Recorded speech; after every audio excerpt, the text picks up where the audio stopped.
28-year-old police constable Keely Brough was laying down in the scrubland around a property. Two of her colleagues had been almost immediately shot and killed at close range when the 4 police officers had stepped onto the property. But somehow she had managed to make it out of the line of fire safely. She knew her friend Randall Kirk had also been shot. She hoped he was safe. More gunshots rang out, and the telltale sound of bullets hitting the ground and trees around her shocked Keely into action. The young police officer, 9 weeks into the job, got out her phone and called for backup from specialist units. Then the smell of bushfire hit her nostrils. They were trying to flush her out. Keely Brough texted her family, "This is it. Time is up. I love you." She didn't know whether she would be shot or burned alive, but she knew these were her final moments. Let's take a stab at this.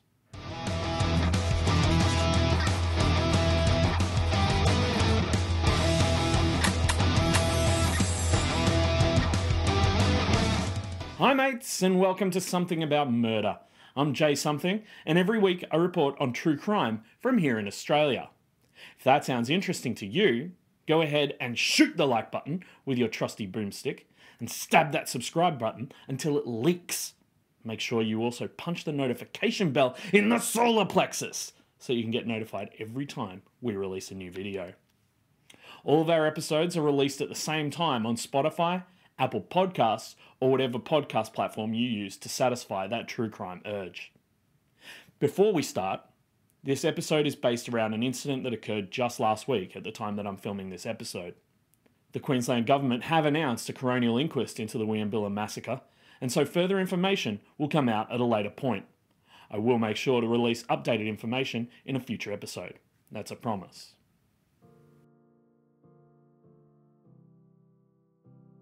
Gareth Train was born in 1975 in Toowoomba, Queensland, to his parents Ronald and Gwen. 18 months later, his younger brother Nathaniel was born. Along with Ronald and Gwen's 2 other children, the Train brothers were raised in a strict religious family of the Baptist faith. Their father Ronald was a pastor and founded the Christian Independent Fellowship of Toowoomba in 1998. Nathaniel Train was a good student and an accomplished athlete, winning tennis championships. As a child and young adult, despite personal accomplishment, he was always enthralled by his charismatic and intense brother, seemingly content to follow his lead in all things. Gareth was prone to mood swings and explosive anger, obsessed by violence and guns. As a child, he was difficult for his parents to control, and they were unable to cope. Gareth preferred to be the controlling influence in the family. Gareth was a gun nut, and tried to force others to play with rifles as a late teenager. Such was Gareth's stranglehold on his brother's life that even after newly graduated Nathaniel married Stacey, his high school sweetheart, the 3 of them were unnaturally close. They chose to move with each other around the state for a few years, eventually settling in Cairns in 2004. After the birth of 2 children and a few years into their marriage, Stacey made the decision to divorce Nathaniel to pursue a relationship with Gareth. This new relationship created a rift within the broader family, including between the brothers and their ultra-conservative father, whose church had strict views on marriage. From that moment, Stacey, Gareth, and Nathaniel cut ties with the rest of the Train family. It's unknown what happened to the children of Nathaniel and Stacey's marriage, however it is known that they are estranged from their parents. The newly in love Gareth and Stacey moved out to a property in Quinalo, in far north Queensland. The 2 would also spend time in Proston, where Gareth was briefly the Child Safety Support Officer for the Department of Communities, Child Safety and Disability Services. They also lived in Cairns and Mount Isa, where Gareth worked as a school groundsman. In 2011, the Trains moved into the small town of Kumuiwal. Kumuiwal is a very small town with a population of only 200 people. Gareth had a reputation in the local area for gutting wild pigs in his backyard, and due to his property's proximity to the school, blood and entrails of pigs had been reported to spill into the playground and football fields. He would also take his dogs to the local swimming hole, making a show of hunting down the wild pigs and gutting them in front of local children. He'd also let those dogs out to attack other dogs, and he drove erratically at speed past people who were walking along the road. Stacey Train instituted an anti-bullying program at the local school, where she was principal. which somehow only encouraged the bullies more. Students were known to complain and then immediately get detention. Locals have also said that Gareth seemed to take over the school, dominating the parents and friends committee, showing up at parent-teacher nights, and installing himself as the secretary, the gardener, and the cleaner of the school. If students were heard swearing, he would put their arms up behind their backs in an arm lock and then march them home. Before long, parents were taking their children out of the school. There were also a number of reports of domestic abuse, with Gareth dragging the subservient Stacey up the hill to their house by her hair. Eventually, the two resigned from their positions and transferred to a school in Happy Valley, a suburb of Mount Isa. In the same year, 2015, Gareth and Stacey bought a 43-hectare sprawling property in Wieambilla, a rundown 2-bedroom wooden house, 2 water tanks, and a dam. The area is known for having residents who value their privacy or wish to live off the grid. Although at this stage they didn't live at the property, Stacey was appointed to the principal's role at Pomperow on Cape York in 2016, where the two rented a house. The same issues came up again, and eventually the Trains resigned and left the area after only being there a year. The two eventually moved to the Tara region, where Stacey was appointed head of curriculum at Tara Shire State College. Gareth's younger brother Nathaniel, however, was successful in his chosen career, going from teaching at schools such as Bentley Park College in Cairns and Innisfail East State School on the Cassowary Coast, to becoming a school principal at Yorkeys Knob State School in far north Queensland. He had a reputation of being a mild-mannered and good-natured principal. He had a track record of turning his schools around and improved NAPLAN scores. In particular, he made Yorkeys Knob the highest-performing NAPLAN school in far north Queensland. However, in later years, his methods became divisive and he was hugely critical of the Queensland Education Department, leaving the Yorkeys Knob post in 2020 and moving down to New South Wales. He was then appointed as an executive principal at the Walgett Community College Primary School in Western New South Wales. His new partner also taught there. Around this time, Nathaniel and his partner bought a $288,000 block of land in Moria, on the state's south coast. In 2021 at the Walgett School, a student who shared a surname with a teaching assistant was unable to answer the first 2 questions of the NAPLAN exam. However, they got the remaining 34 all correct. Nathaniel initially raised the alarm about the incident at the school, and then turned to One Nation New South Wales leader Mark Latham when he claimed the New South Wales Education Department had ignored him. In August, Nathaniel had a massive cardiac arrest while working at the school and had to be revived by other teachers. Train kept pursuing the NAPLAN cheating row with education officials in a series of increasingly frustrated emails, also talking about poor discipline. Walgett is considered to be the worst school in the state, according to NAPLAN results. In the space of just a fortnight, he sent 16 emails to the Education Department Secretary, and Latham raised the matter at New South Wales Budget Estimates meeting. Nathaniel stopped working at Walgett after his heart attack, as well as refusing to have the COVID-19 vaccination. He walked out on his partner in March 2022 and was last seen in Dubbo in early December 2022. When he walked out on his partner, his emails were continuing to the New South Wales Education Department. In one email, he said that he was speaking with a psychologist provided by WorkCover, showing that his mental health was fracturing. He urged authorities to not target his partner over the next period of time as a result of his concerns with the department. The last contact his partner had with him was in October 2022. Mark Latham last spoke to Nathaniel Train in July 2022. In December 2021, Nathaniel's ex-wife, Gareth's current wife, Stacey Train, resigned from her role at Tara Shire State College due to her unwillingness to have the COVID-19 vaccination. Over the past years, Gareth had been known for posting on Australian conspiracy websites, supporting anti-government and anti-vaccination conspiracy theories, as well as indicating that the Port Arthur massacre in Tasmania in 1996 was a false flag event. He said that the death of Princess Diana was a blood sacrifice, and likened law enforcement in Victoria to that of the Nazi SS. This all led to a deep distrust of police. He and Stacey detailed their doomsday prepper-type lifestyle in online posts where he described building an ark. By this point, they'd moved to the Wieambilla property to create some sort of spiritual homeland for people that believed as they did, and also wanted to live off the grid. Gareth continued to post on conspiracy theory and sovereign citizen websites and posted at least 12 videos online in the 6-week period leading up to December 12, 2022. In these videos, he rails against police, sometimes by name. 2 videos feature vision of the Director General of ASIO, Australia's intelligence agency. He claimed chemical agents were being deployed over populated areas at altitude, drifting hundreds of kilometres. Chemtrails.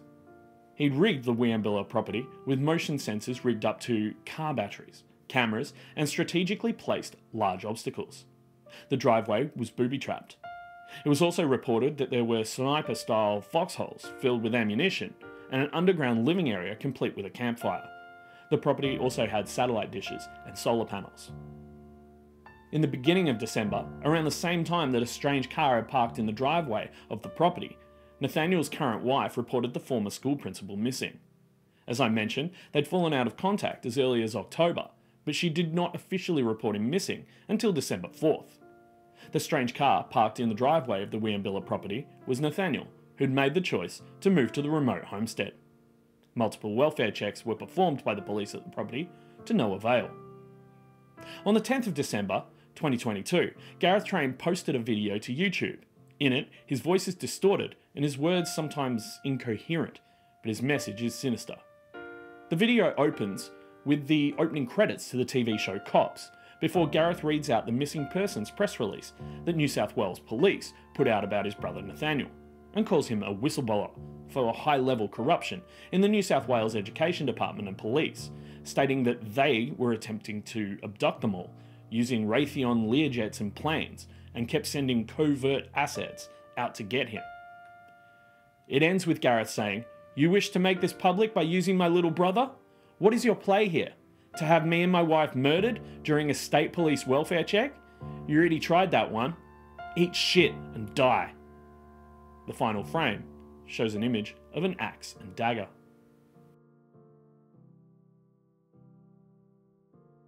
On Monday, 12th of December, police officers arrived at the Wieambilla property to perform another welfare check on Nathaniel.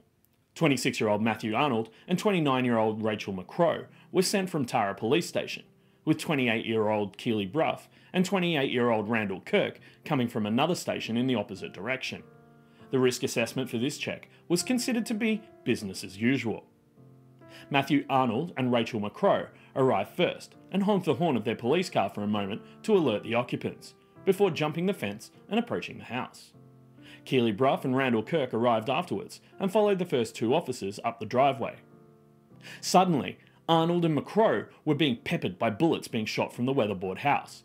Tree trunks and scrap metal placed strategically along the driveway pushed the 2 into one direction and Bruff and Kirk into another. Arnold was shot as he stepped over a wire fence, while McCrow was wounded in the leg and was forced to make her own tourniquet. The 2 police officers were by now lying on the ground. One of the trains then seized Arnold's Glock pistol before using it to kill McCrow. They then stole their police radios to monitor movements. Randall Kirk turned to run back to his car and was immediately shot in the leg, yelling for his partner Keely Bruff to run. Keely fled into the nearby long grass and lay flat on the ground. Kirk managed to get to his car and flee. Soon after, knowing there was at least one police officer still nearby, the trio lit the surrounding bushland on fire, setting fire to their own car in the process. Lying down in the long grass, Keely Bruff heard gunshots ring out and the telltale sound of bullets hitting the ground and the trees around her. The young police officer, only 9 weeks into the job, got out her phone and called for backup from police command. Then the smell of bushfire hit her nostrils. They were trying to flush her out and make her stand up to be shot. Keely Bruff texted her family, "This is it. Time is up. I love you." 58-year-old Alan Dare was enjoying the peaceful afternoon with his wife Kerry and their 70-year-old neighbour Victor Lewis when the peace was broken by the sounds of weapons being fired, which seemed to go on forever. Alan and Kerry looked at each other. What the hell is going on? They then saw smoke billowing out into the sky, and the knowledge of bushfires spurred the trio into action. Kerry immediately ran to the phone to call 000, and Alan and Victor decided to get into Alan's car to see what was happening. He said to Kerry, "I'll be back," and the 2 left. The emergency service operator told Kerry to tell Alan and Victor not to go, but it was too late. Kerry ran out to the driveway but the men were gone. As Alan and Victor arrived onto the train's property, they were both immediately met with a hail of bullets. Dare was on the phone to police when he was shot, collapsing as he handed his phone to Lewis, who fled the property and returned back to the Dare's house, where he told Kerry that Alan was in a bad way. By this point, Keely Bruff's request to police command had been answered. A team of 16 specialist officers arrived at the property and, taking control of Alan Dare's vehicle, managed to get Keely out of harm's way. It was now dark. Gareth and Stacey, using their middle names Daniel and Jane, posted a video to YouTube entitled "Don't Be Afraid." They came to kill us, and we killed them.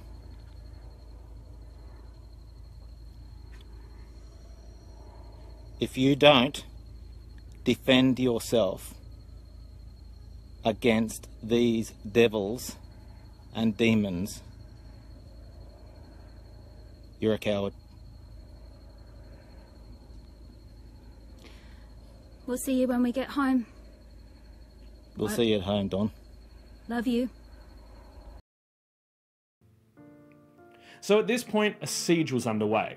It's like 6 PM, and both sides are exchanging gunfire, with the trains firing at the police helicopter and the Bearcat armoured vehicle during the confrontations. So then, at around 10:30 PM, 16 specialist police officers from SERT breached the property.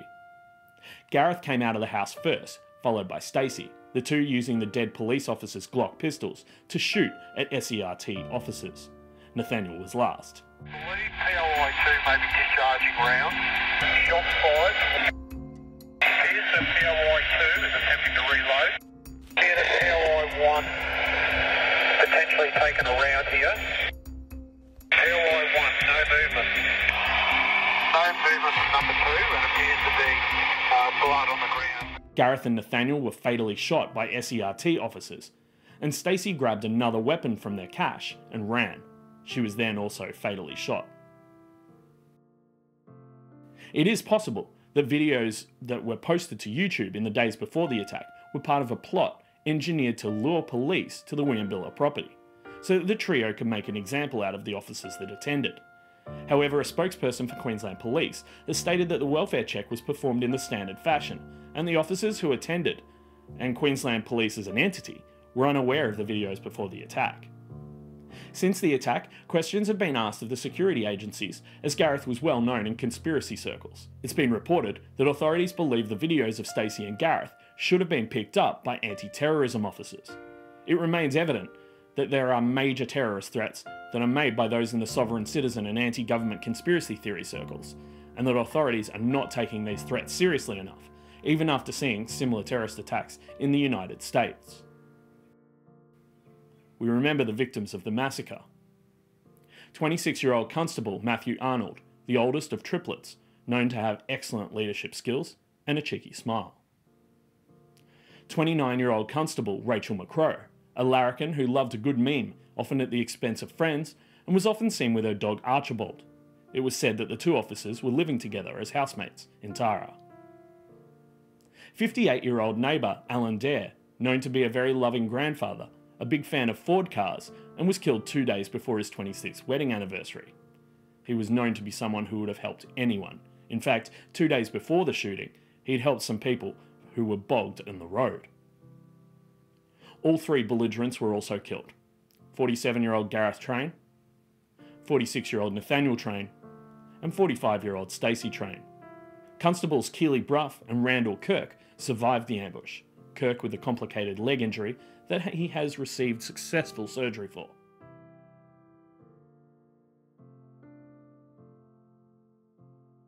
Thanks for your time today. I really appreciate you watching the whole video. Once again, this episode was based around an incident that occurred just last week at the time I'm filming this episode. The Queensland Government have announced a coronial inquest into the Wiembilla Massacre, and so further information will obviously come out at a later point. I will make sure to release updated information in a future episode, and I will link it here. Join me next time as we trawl through another episode in the true crime history of Australia. If you've enjoyed this video, once again, please go ahead and shoot the like button with your trusty boomstick and stab that subscribe button until it bleeds. Make sure you also punch the notification bell in the face so you can get notified every time we release a new video. And remember, all of our episodes are released at the same time on Spotify, Apple Podcasts, or wherever you get your podcasts from. I hope you don't get murdered. Stay safe out there.